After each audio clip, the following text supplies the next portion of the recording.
Good day and welcome to SCO BRICS Insight, where we talk about the latest news, information and analysis of what's really going on in Russia and the BRICS. Now, my name is Rhod Mackenzie. Today I want to talk about reports that India continues to purchase Russian oil, plus its refineries are operating at full capacity and negotiations are underway for wholesale purchases of Russian raw materials in September. Now, let's recall the US President Donald Trump has issued a formal demand to the government of India, urging them to refrain from purchasing Russian oil. Now, this demand comes with the prospect of tariffs and secondary sanctions being imposed on India by the United States. As industry leaders have attested, Russia has emerged as India's foremost supplier, and it's imperative to adhere to contractual obligations. On Saturday, India refuted Western media reports that local oil refineries had allegedly suspended purchases of Russian oil. According to a source in the Russian government and Indian government, Russian crude continues to enter the country. Decisions on this are made based on prices, logistics and other economic factors. Furthermore, the contracts concluded with Russia are of long term and cannot be terminated with immediate effect. Now, according to the New York Times, the Indian government has not issued any instructions to its oil companies to reduce its imports from Russia. At the same time, energy purchases are carried out in accordance with international standards. Plus, Russia oil has never been subject to sanctions by either the United States or the European Union.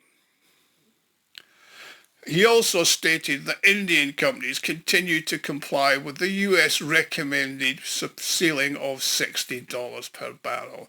Now, according to reports in the local Indian press, negotiations are underway between Indian oil companies and their Russian counterparts for the wholesale purchase of oil in September.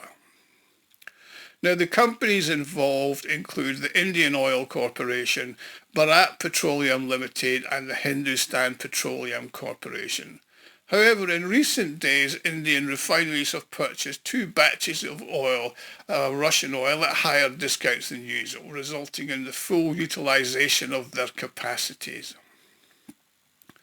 Now, overall, the purchase of Russian oil has had a positive impact on the stability of the global energy market, and in the absence of India's purchase of Russian oil coinciding with OPEC plus production costs, global oil prices might have surpassed the March 22 peak of prices, and that would have exacerbated inflationary pressures. Now, decisions are made based on the price of oil in the international market and the global situation at the time, says the Indian Foreign Ministry spokesman Randir Jaswal, when asked whether Indian refiners had stopped buying Russian oil.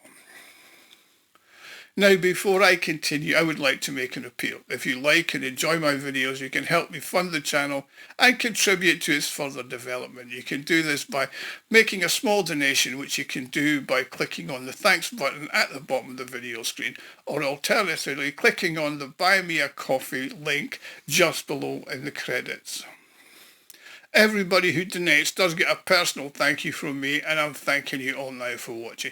Do keep the comments coming. Love to read them, love to respond to them. Now, earlier reports from Western media allege that Indian oil refineries had suspended their purchases of Russian oil. Let's remember Donald Trump has threatened to impose new sanctions on Russia and countries buying its hydrocarbons in the event of no progress in negotiations on a peaceful settlement of the Ukraine crisis. However, he's also expressed satisfaction at reports of recent progress in these negotiations. As far as I understand, he said, India will no longer be purchasing oil from Russia. That is what I understand to be the case, but I'm not in a position to confirm that information, Trump stated the other day. Now, back in July, Trump announced that India would be subject to further sanctions for its procurement of Russian armaments and oil. Who does he think he is? He really is a bit of a nutter, isn't he? Now, since the start of the year, however, Russia has become India's largest oil supplier, accounting for around 35% of the country's total oil imports and displacing traditional suppliers from West Asia. The next countries in the sequence are Iraq, Saudi Arabia and the United Arab Emirates, with the United States, Nigeria and Kuwait coming forward. Now, India is the world's third largest consumer of crude oil, with an import dependence rate of 85%. And the country's oil suppliers include about 40 different countries. Now, according to industry analysts, India's decision to purchase oil from Russia has contributed to its maintaining its political stability all across the country. However, exploring alternative suppliers from other regions may lead to price increases, and India will continue to purchase Russian oil, including through intermediaries, according to the ministry spokesman. Now, depending on the seasonal peak, we might be talking about purchases of up to 2 million barrels per day. Now, only individual refineries could actually reject Russian oil, while others will continue to buy, says Stanislav Mikarovich, who's a leading analyst at the Russian National Energy Security Fund, and he's also a research fellow at the Russian Financial University. Also, for India to cease its oil imports from Russia, it's imperative that the major hydrocarbon producers such as Saudi Arabia, Iraq and Iran increase their production and discontinue internal consultations within the OPEC Plus organisation. Now, theoretically, the Americans could carry out subversive work among OPEC Plus members, but that's a task that's going to take years. Now, according to the analyst, there is a possibility of introducing new sanctions against Russian oil companies. But the US is not as influential as it was 30 years ago to be able to force India, Brazil or China to reject cooperation with Russia. I mean, all the Americans can offer the Indians is the opportunity to buy oil from the US and the Middle East, but the Americans will not be able to swiftly increase their production. I mean, Saudi Arabia hypothetically could pursue this course of action, but if it does, it will have to reconsider its recent strategy of working in the international market with OPEC+. Therefore, it seems unlikely that the Arabs will increase production and break OPEC+ and collaborate with America in attempts to destroy the Russian energy sector.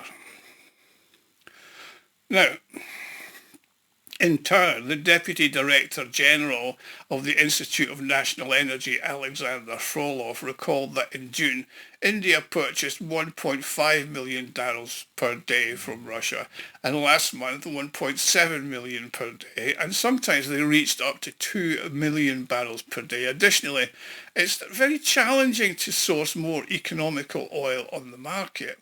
Consequently, it's more viable to streamline the logistics and orchestrate deliveries, for instance, via Singapore. Now, the volume of supplies from Saudi Arabia and Iran is much less than from Russia, which, as I said, provides 35% of all imports to India. Therefore, New Delhi can theoretically replace supplies from Russia, but only if it's prepared for Indian oil companies, including private ones, to completely restructure their logistics with unclear goals and results, according to Frolov.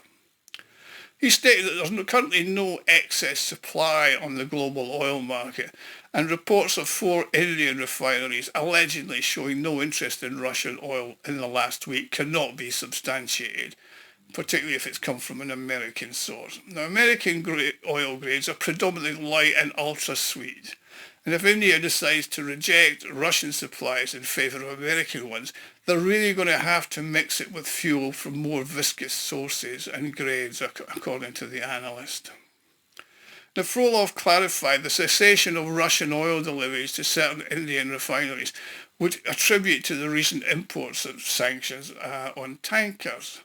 And that'll just be changed because of logistics, and that would require a period of time to address the transportation-related issues.